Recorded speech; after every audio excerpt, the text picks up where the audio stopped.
मुक्ताईनगरच्या कुऱ्हा बडोदा भागामध्ये झालेल्या ढगफुटीसारख्या पावसामुळे पिकांचं अतोनात नुकसान झालंय। मंत्री गुलाबराव पाटील, मंत्री संजय सावकारे, आमदार चंद्रकांत पाटील यांनी नुकसानग्रस्त भागात जाऊन पाहणी केली आणि 100% शेतकऱ्यांना मदत करू असं आश्वासन दिलं।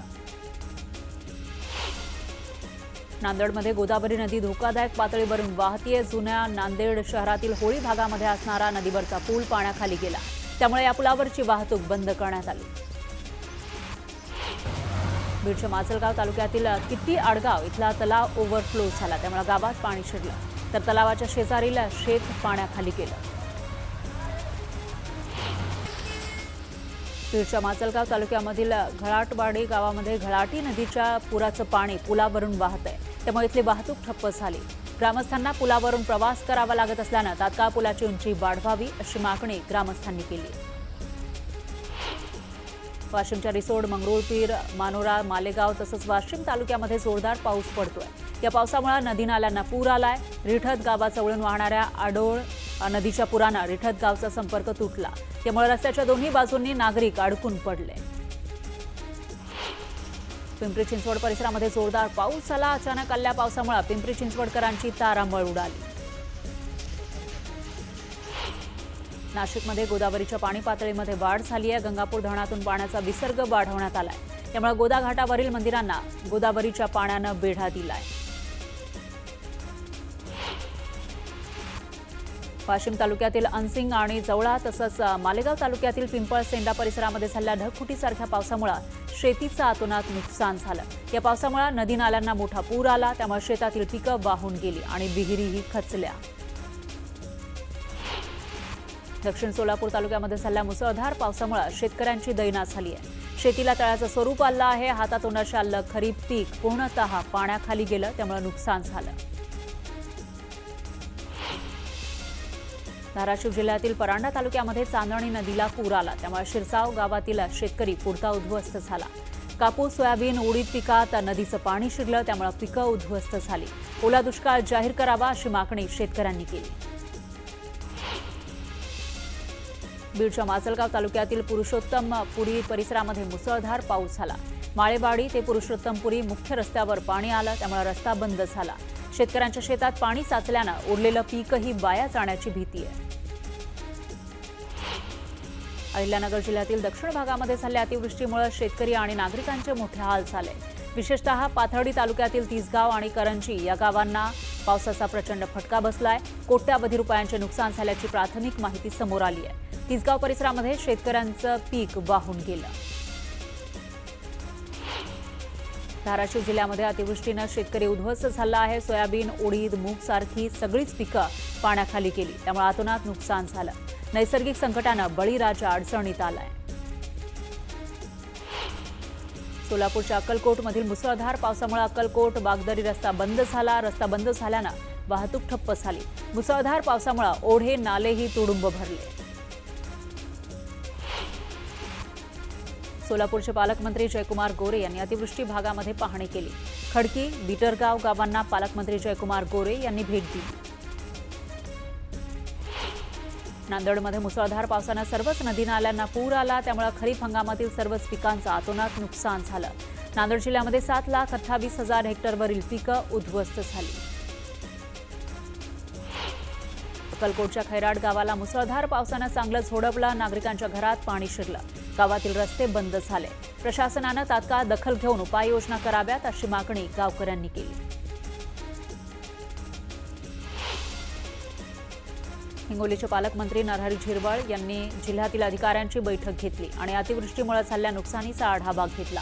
नुकसानीचे पंचनामे तात्काळ पूर्ण करून अहवाल सादर करा अशा सूचना त्यांनी अधिकाऱ्यांना दिल्या। छत्रपती संभाजीनगर जिल्ह्याचे पालकमंत्री संजय शिरसाट यांनी अतिवृष्टी झालेल्या भागामध्ये ट्रॅक्टरमधून पाहणी केली। पैठणमधील शेतकऱ्यांचं मोठं नुकसान झालंय। दरम्यान पालकमंत्री संजय शिरसाट आणि आमदार विलास भुमरे यांनी नुकसानीची पाहणी केली।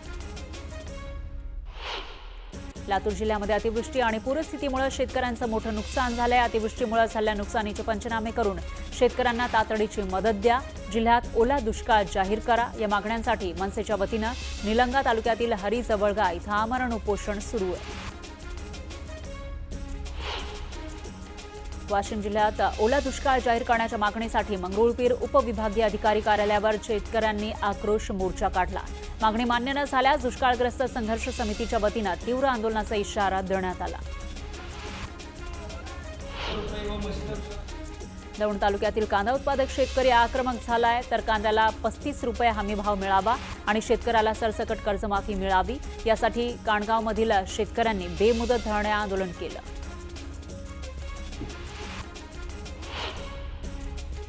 नाशिक जिल्ह्यामध्ये अतिवृष्टीमुळे पिकांचं मोठं नुकसान झालंय, यामुळे शेतकरी आर्थिक संकटात सापडलाय।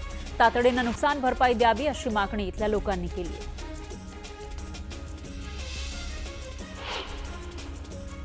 पुरात वाहून गेलेल्या जवळगावच्या काकोडा इथल्या तरुणाच्या कुटुंबाला मंत्री गुलाबराव पाटील यांच्या हस्ते 4 लाखाचा धनादेश देण्यात आला। यावेळी आमदार चंद्रकांत पाटील सुद्धा उपस्थित होते। पालघरच्या पळे भुनरपाडा गावामध्ये सोयी सुविधा नसल्याची माहिती समोर आली आहे। रस्ता, अंगणवाडी आणि पिण्याच्या पाण्याची सोय नसल्यानं ग्रामस्थांना अडचणी सहन कराव्या लागतात। तातडीनं सोयी सुविधा उपलब्ध करून द्याव्यात अशी मागणी इथल्या लोकांनी केली आहे। ऐन पावसाळ्यामध्ये परभणी शहरामध्ये ठिकठिकाणी कचऱ्याचे ढीग साठलेत। या कचऱ्यामुळे परिसरात दुर्गंधी पसरू लागली आहे। महापालिकेच्या ढिसाळ कारभारामुळे अनेक ठिकाणी कचरा पडलेला दिसतोय। परिसरात दुर्गंधी वाढली आहे, त्यामुळे रोगराई पसरण्याची भीती आहे। अंबरनाथ, बदलापूर, उल्हासनगर शहराचा पाणी पुरवठा आज मध्यरात्रीपासून बंद राहणार आहे। जांभूळ जलशुद्धीकरण केंद्रातील देखभाल दुरुस्तीच्या कामामुळे इथला पाणी पुरवठा बंद ठेवला जाणार आहे।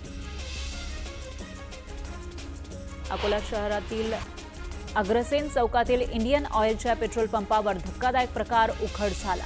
अनेकांच्या दुचाकींमध्ये पेट्रोल भरल्यानंतर वाहन बंद पडत असल्याची तक्रार नागरिकांनी केली, तर चौकशीअंती अजब प्रकार समोर आला। पेट्रोलमध्ये इथेनॉलचे मिश्रण झाल्यानं पाण्याचा स्पर्श होताच ते पाण्यासारखे दिसू लागतं आणि त्यामुळे वाहनांचं इंजिन बंद पडतंय आणि नागरिक त्रस्त झाले।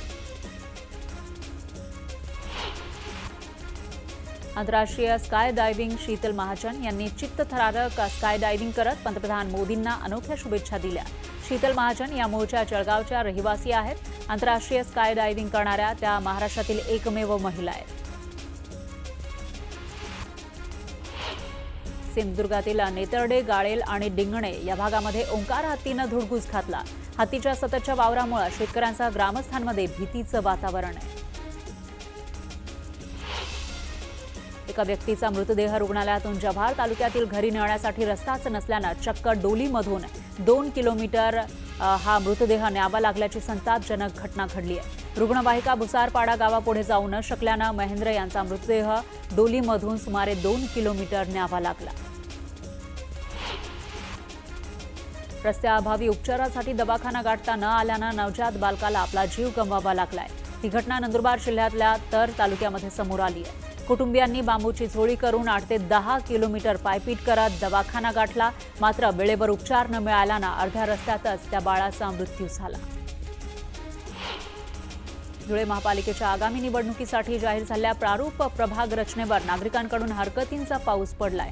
हरकती दाखल करण्याच्या अंतिम दिवशी तब्बल 605 हरकती दाखल झाल्या।